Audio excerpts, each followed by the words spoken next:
welcome to the fourth and final round.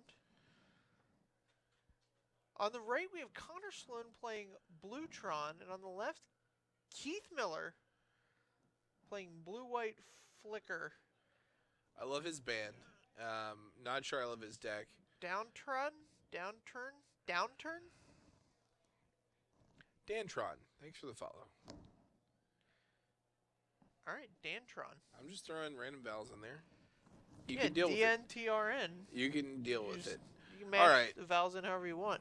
So you were saying these blue Tron decks play differently than Tron decks. They do. It's just like a mono blue control deck that uses very little of the blue mana symbol. Okay. Blah, blah, blah. Bantron, etc., etc. I'm done. All right, fantastic. So you want me to just talk a blue streak during this whole match? No, I'm just done with that conversation. Okay. Yeah. Holy smokes! Yeah, I'm done. I don't want to talk about this. I don't want anything to do with it. What I do want something to do with is nope. Don't want anything to do with Keith's hand either. All right. Do we ever have humans on stream? I'm a human. Only sometimes. Only when we have to. I don't think anybody plays the humans here at the store. Oddly enough, you would think. I mean, we got some pretty tribal-friendly players around here. I think just Magic in general is full of tribal-friendly players. How many Colts wristbands does this guy have? I think I count 3. And that green one might just... No, that green one's the Grand Prix one. This guy with the...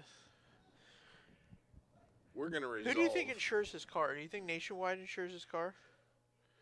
You think he's that deep as a Manning fan? Well, I don't know that he's necessarily a Manning fan. Can you be a Colts fan without being a Manning fan? Yeah, sure. All right. To be a big Jim Irsay fan. I don't know who that is. Big fan of Tony Dungy. A lot of different routes you could take. Reggie Wayne. I mean, nobody's a real fan of Andrew Luck, are they? Yeah. A lot of Luck fans. Oh, he's got an Urza's Factory, and here he goes searching with the map. Gets and plays the mine. I hope he doesn't mess around here. It's Urza's Factory. MPS. MPR. Monthly player rewards. Yes. It might have been the participation card from a state. Now I need to know. Because it's an uncommon, and they did all the full art MPRs as... Uncommons. It could have been. I don't know what the time spiral top 8 was then. Oh no, yeah, it was Sarah Avenger. You're right, that's what it is. Is that what it is? Yeah. Yeah, it's the Champs 2006 participation card. It's a nice little $5 promo. You can pick yourself up one of those, slide it into any Those little buttes. colorless deck there. So here's what I want to talk about briefly. Yeah. Is this a full Tron we have off to the left? Or is that an island in between? No, those are all Tron lands. Okay. So there's a story that's been circulating around the internet about a disqualification at GP Houston, I want to say. Last weekend? It's 2 mines and 1 power play, not the full Tron. Okay. I don't know if it was last weekend or what, but it relates to the bribery rules. Okay. So, when resolving a bribery, what had happened was these 2 guys are playing to get into the top 8. uh-huh. So it's not just like some random throwaway match or whatever. And one of the players says, somewhat jokingly, I don't suppose I could get you to, or I could pay you to concede, or something stupid like that. Like something very blatantly bribe, but like he said it in a joking way, supposedly. Right. And the guy's like, no, let's just play. So they just played. And afterwards, one of the judges overheard the guy who jokingly offered the bribe say to somebody like, yeah, I offered him the bribe, but he didn't take it. So they pulled the guy who won aside. He won. The guy who was offered the bribe won. Yeah. And the head judge talked to him, asked him about what happened. He didn't mention the bribery attempt. Oh, here, wow. Look at this thirst for knowledge. Yeah, who needs a walking blessing when you draw 3 pieces of Tron? And he got DQ'd. So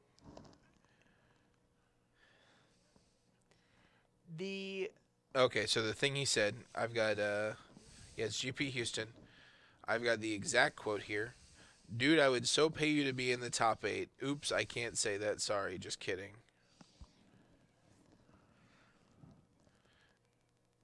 Spider Monkey, see if you can't link this Urza's factory to the IJ Strick. Treasure Mage for Wormcoil is pretty good. Sorry, go on. Yeah, I concur. That's a pretty good play. I think that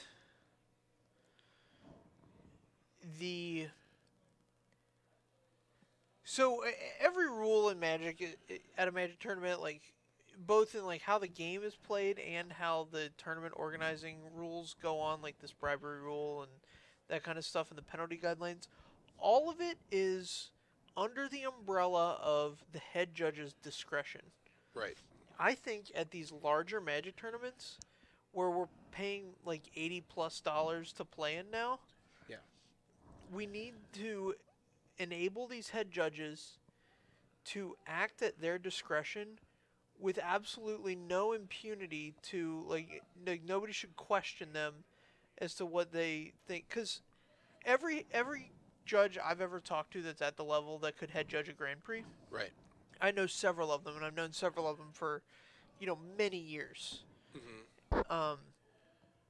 They're all the type of person that you can lie to them like I can lie to them, but they know you're lying to them. Right. That's just part of becoming like a very good judge, is like learning, because even at a store level judge, you're still going to be conducting investigations into like, hey, what happened here? Did you draw this card? Did you not draw this card? Like, you know what I mean? And so like you learn to have those conversations.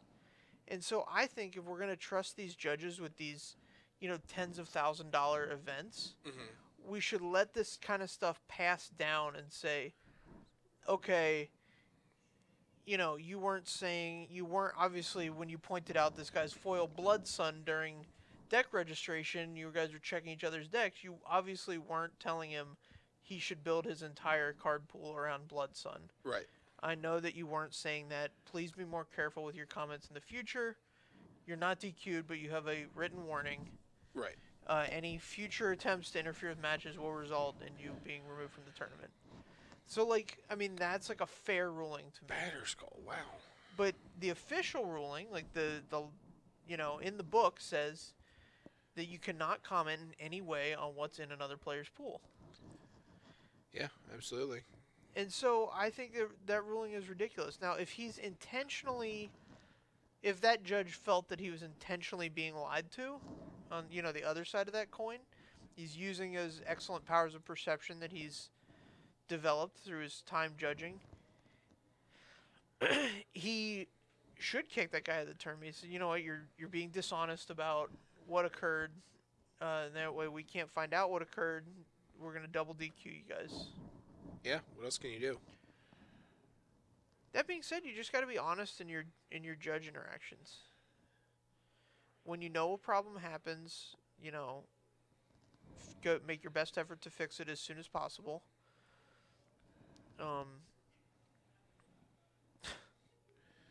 Yeah, why not? We'll just repeal our Treasure Mage. Swinging for a bajillion. By a bajillion, I mean 7. Anyway, so my final wrap up is that guy either made the best ruling he's ever made or the worst ruling he's ever made. Okay. Because like if he made the best ruling because he knew the guy was like intentionally keeping the truth from him, Right. then that's a fine DQ. Uh, if he just failed to, and I can't imagine a judge just completely failing to do a thorough investigation as to what was said and just DQ'd him because he heard a rumor, like that's a bad DQ.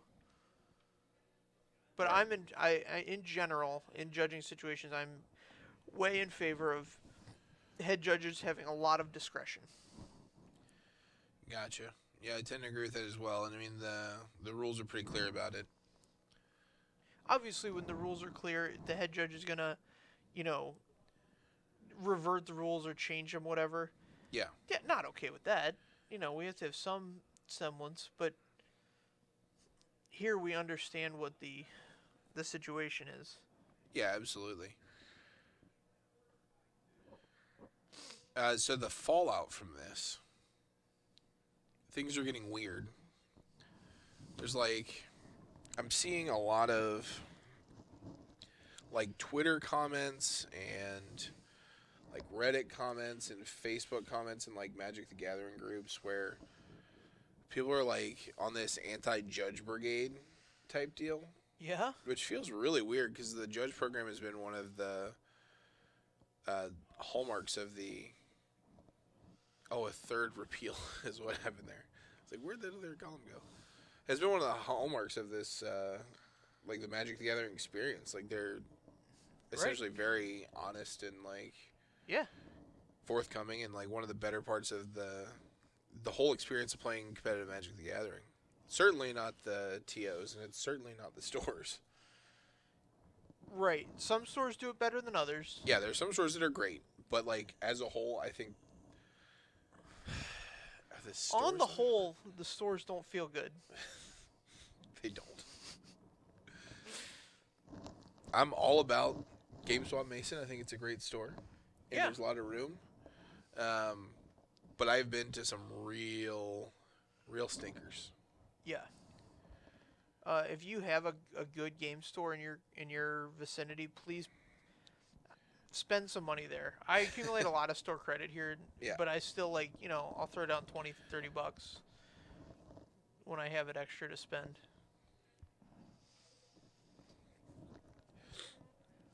Connor's life total is going to become 1,000 as he continues to plug away. He doesn't really need to do anything else here, but you're playing Tron, so why not do something else? Exile some permanents? Perfect.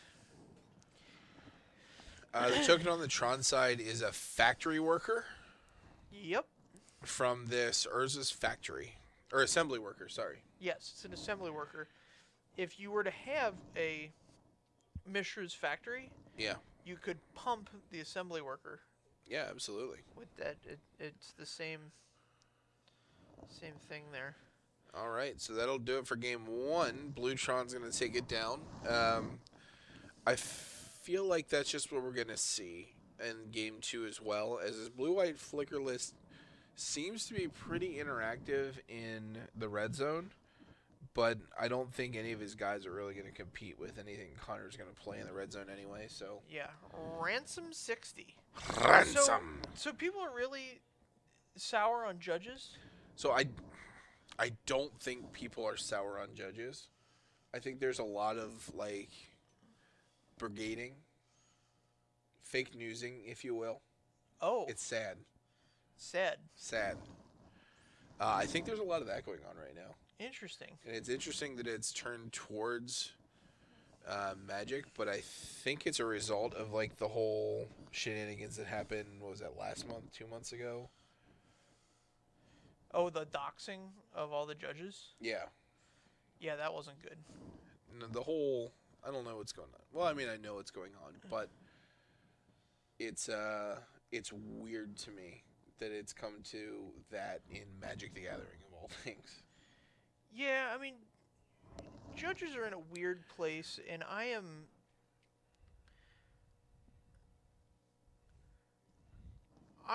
on the side of they need to become employees. Yeah.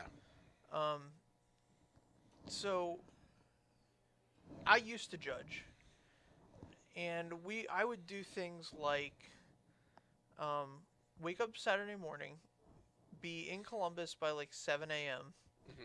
finish setting up the event, which opened at 8, work from 8 a.m. till 10 p.m. Um, have they take you out to a pretty nice dinner.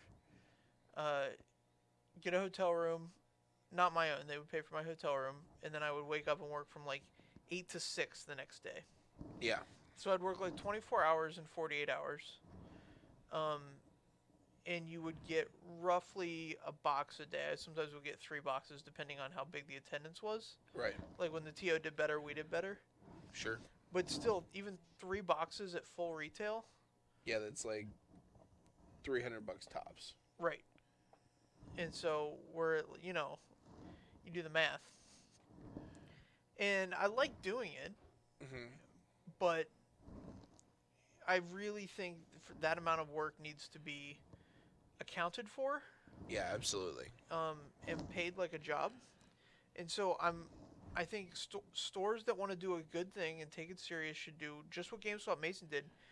Our head judge Scott here went, got his level 1, did the necessary work. I don't know if he was paid to do that work while he did it, but now it's his job to run all the tournaments here. Yeah. He does a great job at it. He gets the rulings right. Most of the time, yeah. Yeah, and when he doesn't, like he tells you he doesn't. Like he's Yeah. a very good judge. But the store has said, we want to run official Magic the Gathering events. And we're going to pay this guy to make them great. And I think big TOs should do the same thing. If I'm going to pay $80 for a Grand Prix in which I get 4 packs, a deck box, and a rubber bracelet, And no tokens. no tokens. Oh man, this really you don't want to get me started on this. We're in the deck building portion of the Grand Prix, the Team Seal Grand Prix in Indianapolis, run by Channel Fireball Games, and somebody asked the judges for one of the tokens, and the judge told them to go check with the vendors. I about jumped out of my skin. Like we paid $80 a head for it was 12 packs for 3 players, so $240. Yeah. $20 a pack. We got a long box. We got 3 deck boxes and 1 slide together hard box. And 3 wristbands, right? Do we get anything else? The Mutavaults. Right. The GP promo. Right, the GP Pro, which provided by Wizards. Did we get life pads? We got the small life pads, the kind of life pad that fits in your deck box. Yeah. I can't write on those because I have special eyes. I can't see them. Okay. They're too small. They're too to small. be seen by the human eye. Is how small they are. My human eye. You have excellent eyes. I have some fairly good eyes, but I am desperately awaiting my glasses to come in the mail. I know. I can't wait till you get them. You're gonna be such a better human. Anyway, if you're pulling in that kind of coin, Yeah. like just have a staff, man.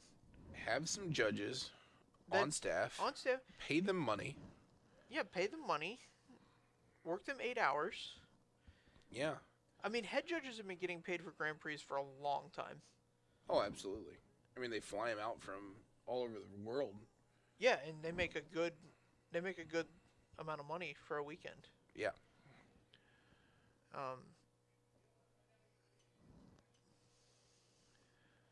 But it would not take much to like hire enough staff to work them in like legitimate 8-hour shifts. Yeah, your problem is housing them in between days. Yeah. So what I would do is I would have a core staff, and then any city you travel to is going to have judges in it. Right. That want to come work for you. So like you say, all right, if you're within driving distance of the convention center and you want to work with us, come apply. Like send us your resume. And all the judges know each other. Yeah.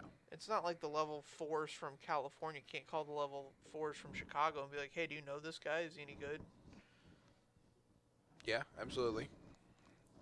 Yeah, I just think that judge situation can be organized much better. Well, if you do this too, you get to have professional standards for your judges as well. Right. You know what I mean? Like you you have to see them as customer service reps first, because getting the ruling right is a customer service function. Oh, absolutely. Um, and so that's, I mean, Mutant Moose, thanks for the follow. that's how I always thought about it when I was working as a judge. I would always, I mean, that was kind of one of my lines. Is I would walk up and I'd say, "Oh, here we go, got some Tron going on. Here's the turn 3 Tron. A little bit of help from the expedition map, and this is a mind slaver." Well, hope you don't like your mind, Um, because you ain't gonna have it for long. I always walk up to the players and say, "You know, what can I do for you?" Right. You know, that's it's a service position. So Whether you like it or not, that's the end of the story. man, he has a Ghost Quarter here. Ghost Quarter on this tower, pretty solid. Yeah, pretty reasonable. You definitely don't want him to be able to Ghost Quarter you. Concur. Yeah, if he mind slavers you and you do not immediately sacrifice his ghost quarter, Well, I'm going to get it beforehand, make him tap all the way out if he's going to slave you. Assuming he has land in hand, which I believe I saw one. yeah, I think you got an island previous. The Flicker Wisp, target this guy, get another Golem. Probably should have attacked first. But that's neither here nor there. Yeah, it Didn't world, even attack the world with owes a him a 3. damage. World owes him 4. Why didn't he attack with it? All of it? Here we go. Mindslaver, not a creature. Could not have blocked. Mindslaver not doing a ton of work here. Does he play this land untapped? He gets to cast Path and then Fail to find. fail to find.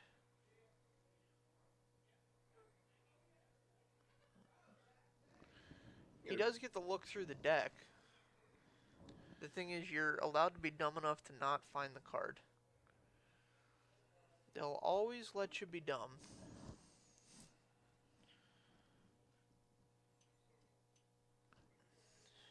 And then you just tap out and pass. Man, if I'm Keith, I'm much happier here if Connor's at 16 than if he's at 20. Concur. Oh, he's gonna skip the land drop entirely. Yeah, there's... You don't want to... You wanna get 2 damage in there? Nah. Yeah, that was not a good Mindslaver. Not a good Mindslaver. Not under any pressure, though. Draws the tower. He's back.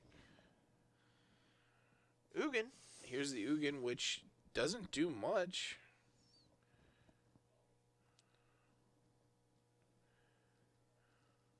So if you plus, you deal 3 damage.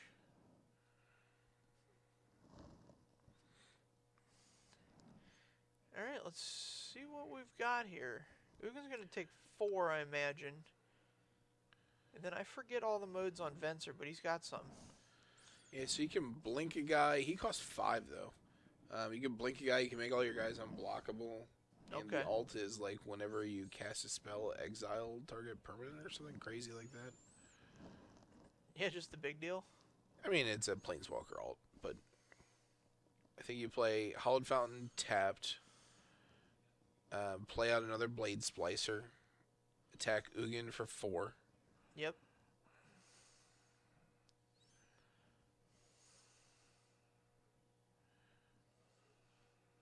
Ugin down to 5.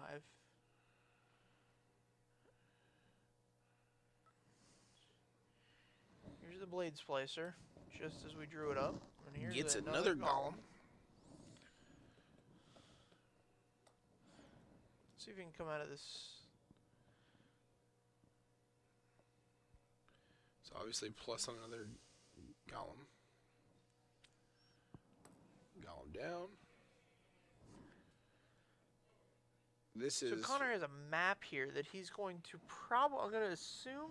Oh no, he has the Treasure Mage. He's going all the way in. Is this the story?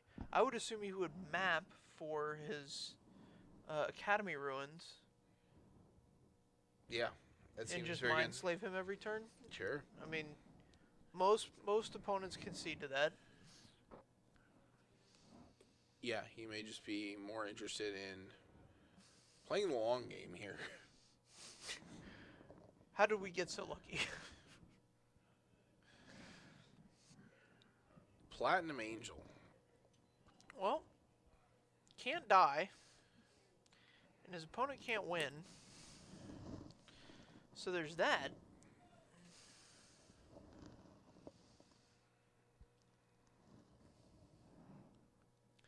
Yeah, I mean, Southern Titans, whatever. I mean, the fact that he's able to cast anything for 6, he's probably just going to win. Oh, he's just passing. Because why not? See, I would at least have treasure map in play here. Am I wrong? Am I stupid? No. Because if you treasure map for your academy ruins, Yeah, no, that's fine. That's 100% a reasonable thing to do. He just wants to ultimate his planeswalkers, and fantastic. I mean, it's whatever. That's why some people play the game, man.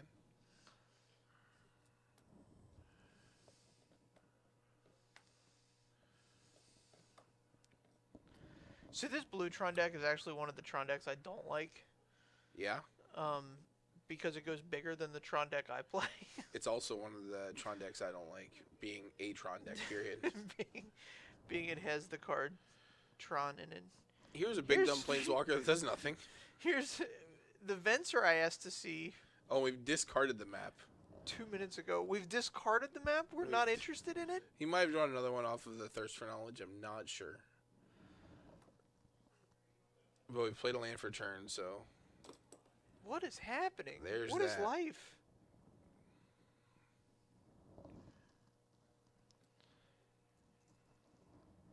What is life?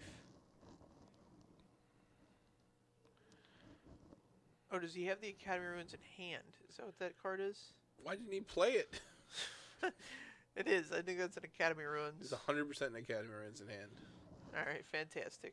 So Academy Ruins wins him the game here because it puts an artifact from your graveyard on top of your library.